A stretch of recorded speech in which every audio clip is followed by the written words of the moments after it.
আজি হ'ল আমাৰ নহিৰা গাঁৱৰ জগতধাত্ৰী পূজাৰ দশমী। বহুত দিন হ'ল একো ভিডিঅ' বনোৱা নাই, তাৰ কাৰণে ভাবিলো আজি এটা ভিডিঅ' বনাওঁ। লগকেইটাৰ লগত পূজাস্থলী আহি পালো আৰু মানুহ আগৰ নিচিনাই বহুত।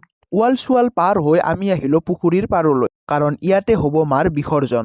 গোটেই বছৰটো এইখন পূজাৰ কাৰণেই আমি গাঁওবাসীয়ে ৰৈ থাকো, যাৰ কাৰণে দশমীৰ দিনা অলপ বেয়া লাগিবই বাৰু। বিসৰ্জন হোৱাৰ পিছত আমি আহিলো কিতাপৰ দোকানলৈ, য'ত দেখিলো 30 দিন, 60 দিন আৰু 90 দিনত ইংলিছ শিকোৱা 3খন বেলেগ বেলেগ কিতাপ। কাৰ ওপৰত বিশ্বাস কৰোঁ বুলি ভাবি থাকোঁতে লগকেইটাই ক'লে এটা এনেকুৱা মেডিচিন আছে যিটো সেৱন কৰিলে আধা ঘণ্টাতে ইংলিছ মই জনা হ'ম।